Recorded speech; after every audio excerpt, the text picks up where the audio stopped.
आपने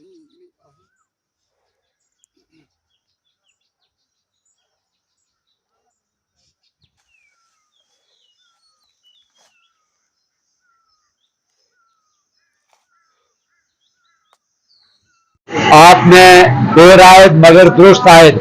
आपने अभी एक डिपार्टमेंट का नाम लिया, जल शक्ति।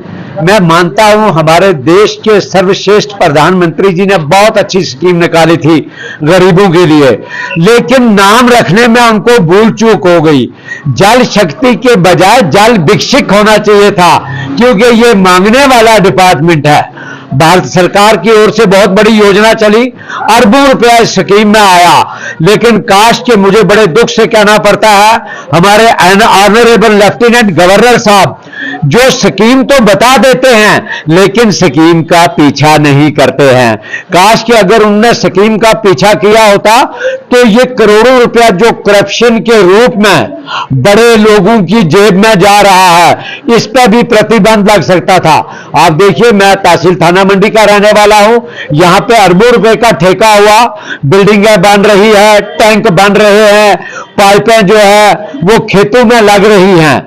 दुर्भाग्यपूर्ण बात यह है कि खेत के अंदर पाइप 3 फुट जमीन के नीचे होनी चाहिए थी, ताकि मुझ जैसा गरीब किसान जब उसमें हल चलाएगा तो हल के साथ जो हमारा पात्रा होता है, वो पात्रा लोहे का बनता है, वो उससे टकरा के टूट जाता है, उस लकड़ी में से बाहर आ जाता है। इसलिए मेरी सरकार से यह अपील है कि जब आप यहां इनकी बिलिंग करते हो डिपार्टमेंट की, तो वहां पे 3 फुट टेंडर में बताया जाता है कि अंडरग्राउंड पाइप होनी चाहिए, लेकिन ये ग्राउंड के ऊपर पाइप लगाते हैं, और जिससे जमींदार का भी नुकसान है।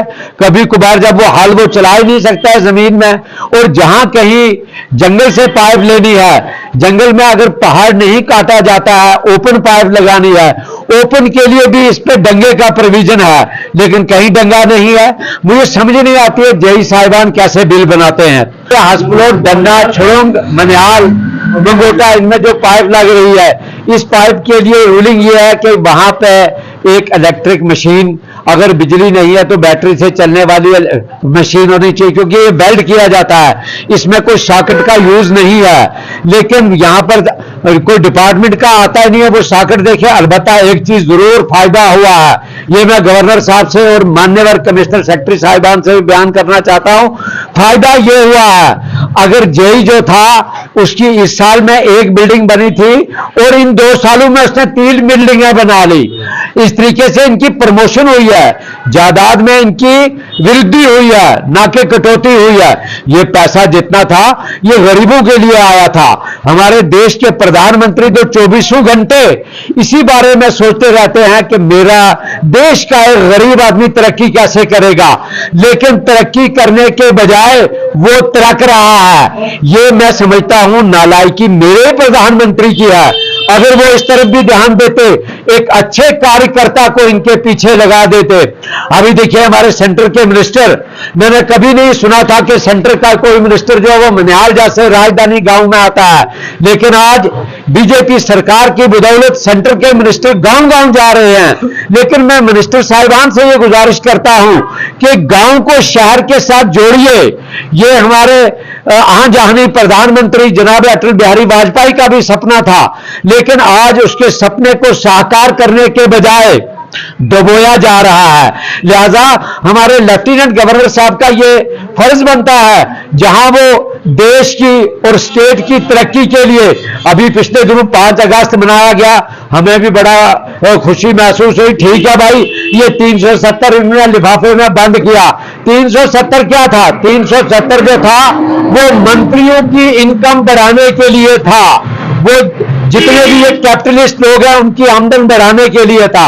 हम सेंटर के मशकूर हैं कि इस 370 को वापस लिया, लेकिन सेंटर कुछ गलतियां भी कर जाता है। वो गलतियां इसलिए करता है, मुझे लगता है कि सेंटर के पास ऐसे सलाहकार नहीं हैं जो ग्राउंड पे जाके कानून को इंप्लीमेंट करें। कानून को इंप्लीमेंट करना यह था कि कोई चेकिंग वाला यहां आता, जल शक्ति में अरबों रुपया सेंट्रल गवर्नमेंट दे रही है, पैसा कहां जा रहा है? पैसा लोगों, उन चंद कैपिटलिस्ट लोगों की जेब में जा रहा है। इसलिए सेंटर को चाहिए और माननीय प्रधानमंत्री जी को चाहिए वो इस तरफ ध्यान दें, जो उनकी एडमिनिस्ट्रेशन है उसको टाइट किया जाए। टाइट होने के बावजूद वो ग्राउंड पे आए और इस स्कीमों को इंप्लीमेंट करें और बाकायदा तौर से इंप्लीमेंट करें, ताकि हमारा देश जो उन्नति की तरफ बढ़ रहा है। अभी 15 अगस्त आ रहा है और 15 अगस्त 70-72 साल हो गए हिंदुस्तान को आजाद हुए, आज भी मेरे गांव का आदमी जो है वो पानी से महरूम है।